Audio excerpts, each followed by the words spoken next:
दिनों अशोक चौधरी भी विवादों में है, खास तौर से अपने राष्ट्रीय अध्यक्ष जो जेडीयू के ललन सिंह हैं उनके साथ कुछ झगड़ा हुआ था, इस तरह की बातें सामने आ रही है जिसको लेकर। नहीं, गलत बात है।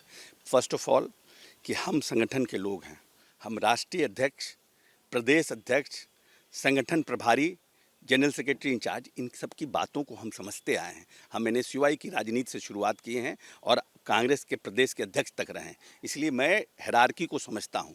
इसीलिए ये कहना कि कुछ लोग नहीं चाहते हैं कि मेरा और ललन बाबू में प्रेम रहे, वहाँ की लोकल पॉलिटिक्स में दो चार जो हैं जिसको बोलते हैं कि हर जगह दो चार लोग रहते हैं इस तरह के, जो नहीं चाहते हैं कि एक आपस में प्रेम बना रहे, तो वो इस चीज़ को तुल देने का काम किए मीडिया से लेकर सब जगह और पोर्टल में जा करके ये कि ललन बाबू से झगड़ा हो गया। ललन बाबू से क्यों झगड़ा होगा? ललन बाबू से हमारा क्या क्या कंपटीशन है? वो बड़े नेता हैं, सीनियर नेता हैं, उनके सानिध्य में और उनके आशीर्वाद से हम इस पार्टी में फल फूल रहे हैं। इस पार्टी में लाने वाले क्या नाम है, ललन बाबू हैं।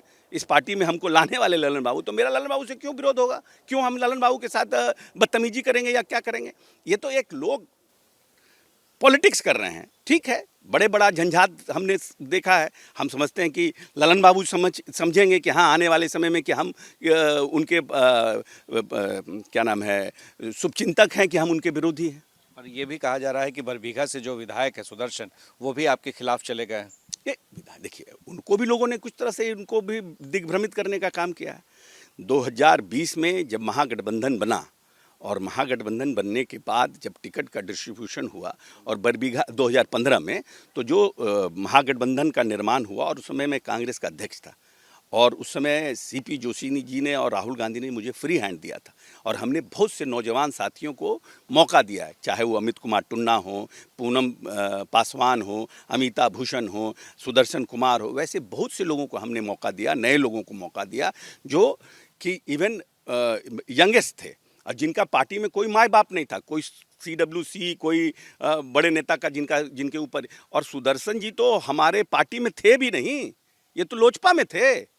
ये तो बिना इनको पार्टी ज्वाइन कराए हुए हमने उनको टिकट दिया और उनको राहुल गांधी का कार्यक्रम कराया बरबीघा में, खुद गए बरबीघा में, पार्टी का सहयोग ज़्यादा से ज़्यादा उनको मिले उसका प्रयास किया, अपने लोगों को जाके समझाया, क्योंकि हम 2010 में उनके खिलाफ, मेरे खिलाफ वो चुनाव लड़े थे। वो जनरल सीट था, जनरल सीट में हमारा 16 तो भूमिहार हमारे खिलाफ थे, हम अकेला दलित लड़ रहे थे और तब हम 150-200 वोट से हारे हैं वहाँ से। तो हमारी तो अपनी वहाँ पर पैठ है ना। उस समय तो हम 10 में तो न कांग्रेस के अध्यक्ष हुए थे और न हम क्या बोलते हैं इतना बड़ा हम नेता हुए थे, फिर भी हमने अपने प्यार से, अपने काम करने के तरीके से लोगों का मत लिया। तो वहाँ पर जो वोट दिया वो भूमिहार नहीं थे क्या? तो भूमिहारी लोग थे ना भाई, जो उन्होंने हमको वोट किया। नहीं तो हम इतना ज़्यादा वोट, सुदर्शन से भी ज़्यादा वोट लाने का मेरा क्या औचित्य हो सकता है वहाँ पर? लेकिन फिर भी हम हार गए, मेरा बदकिस्मती था, हम हार गए वहाँ से। अब उसके बाद जब हम 15 में बन करके जब प्रदेश अध्यक्ष बने तो हमने सबसे पहले सुदर्शन को लाया, क्योंकि मेरे पिताजी का राजू बाबू का एक डिफरेंट पारिवारिक संबंध था। और जब मेरे भाई एम्स क्या नाम है, ऑल इंडिया इसमें Indian institute of management Ahmedabad में पढ़ते थे, तो राजू बाबू जब जब जाते थे कोई टूर लेकर के, तो मेरे भाई का पैसा, फीस का पैसा लेकर के जाते थे और खुद Indian institute of all India institute of IIM में जाकर के वहाँ के डायरेक्टर से मिल करके उसको प्रोत्साहित करते थे। तो मेरा संबंध है, तो हम उस लेगेसी को लाना चाहते थे। लेकिन अब कुछ लोगों ने, क्योंकि हम तो खिलाफ लड़ा मेरे, तो नेचुरली कुछ लोग हमारे पक्ष में थे, कुछ लोग उसके पक्ष में थे, तो लोग उसको दिग्भ्रमित करते होंगे। लेकिन मेरा ना वहाँ पर राजनीतिक का कोई इंटरेस्ट है, मेरा कर्म क्षेत्र रहा है, मेरा कोई इंटरेस्ट है ना पॉलिटिक्स, दोबारा चुनाव वहाँ लड़ना है, ना मेरे परिवार को लड़ना है। हाँ, एक बात ये जरूर हुई कि जब हमारी बेटी की शादी कुणाल साहब के यहाँ हो गई, तो लोगों ने ये कन्फ्यूजन पैदा करने की कोशिश किया कि अशोक चौधरी अपने दामाद को लड़ाना चाहते हैं।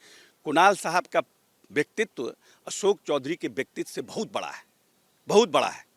और अगर कुणाल साहब को अपने बेटों को राजनीति में लाना है, जो कि कुणाल साहब हमेशा इसके विरोध में रहे, अगर उनको राजनीति में अपने बेटे को लाना है तो उनको अशोक चौधरी की सहायता की आवश्यकता नहीं है। कुणाल साहब हिमसेल्फ ही इज केपेबल कि if he wants his son to be in politics, तो कहीं से टिकट दिला करके कहीं से उसको जितवा सकते हैं। उसके लिए अशोक चौधरी की आवश्यकता नहीं है।